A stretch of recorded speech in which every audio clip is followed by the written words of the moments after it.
now I'm stunned.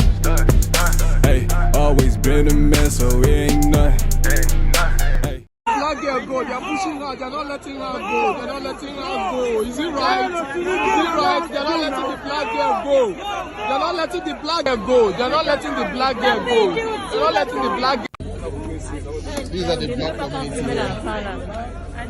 We are not allowing any black people to enter inside the gates. We are all here. It's only Ukrainians that they are allowing in. Even the ones with kids, they're not allowing them in. They have been here for days and nobody's asking any questions. Only Ukrainian women and kids they are allowing in through these gates. All the places blocked and all are full of blacks from different communities, from different countries. Nobody's talking to us. First discrimination started in Kyiv, which is the capital, at the train station. I was trying to enter and they were telling us it's only women and children. Then they were only picking white women and children. So when the first train left, the second one came and they said the same thing. We now asked them, what do you mean by women and children? Because we are not seeing you taking any black women here. If you meant white women and children, at least you are being honest. But telling us women and children and not taking African women along is totally rubbish. So we started shouting and started telling them, nobody is going to live here if they don't stick to their words. So they asked us, where are the African women? We started showing them the African women and children, and they were able to board. So another train that is going to Poland came in. I jumped in with other two Africans. I was in the cabin, and they called police on us. The police came and told us to get out of the train. They dragged us out and told us this train going to Poland is specifically for Ukrainians only. So we have to wait for another train that was in the night. That train came in, they told us the train is not going to Lviv, which is the city that has border with Poland. So we copied the train number and sent it to my friend. I copied it. My friend also copied it and sent it to his girlfriend, who is a Ukrainian. And the girlfriend told him that this train is going to Lviv. Don't listen to them. Jump in. The train was about to leave. We jumped in. They already trying to close the door. We told them, you either open the door or you push us on the way. So they have no other option than to open the door. So we went in. We were the only Africans in the train. When we got to Lviv, the whole train going, the first train came in and they told us it's only Ukrainians, women and children only. And they usually pick more white people than black people. We started shouting again.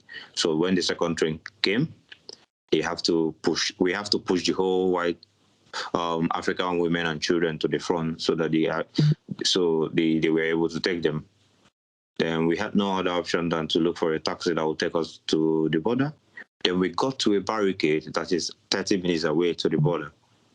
And the barricade told us that the soldiers there, with the police there, separated us. They said, foreigners go this side, the Ukrainians go the other side. So time was going. I asked some people there, how long have you been here? One said 3 days, the other one said 2 days. They were like, no, I cannot endure this. I have to find a way.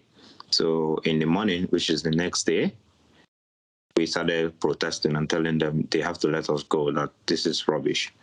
They take in like 100 Ukrainians and then taking like 2 Africans. It doesn't make sense because there are more Africans there than Ukrainians at the border. So we started pushing, and the police cocked their guns and pointed us gun and told us that they're going to shoot us. We told them that we are students, we just want to go home.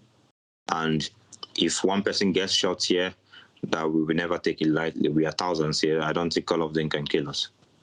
The police came in and drove with speed, parked in our front, brought our gun like the soldier, and told us that they're going to shoot. We told them we don't care. We have to pass.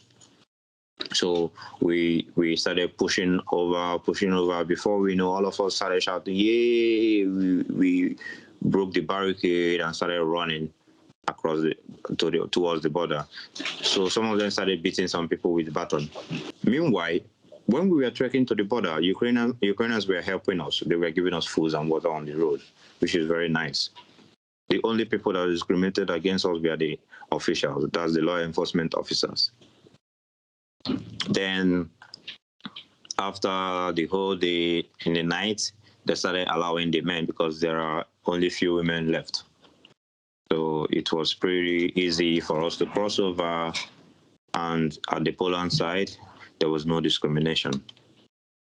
So we want to continue our education, and nobody wants to go back without completing their education. So we also want the world to know that it is actually not good to be asking the world for help while committing war crime and discriminating against Africans. It never made sense. I was expecting people at war to be more compassionate. I wasn't expecting them to do such things.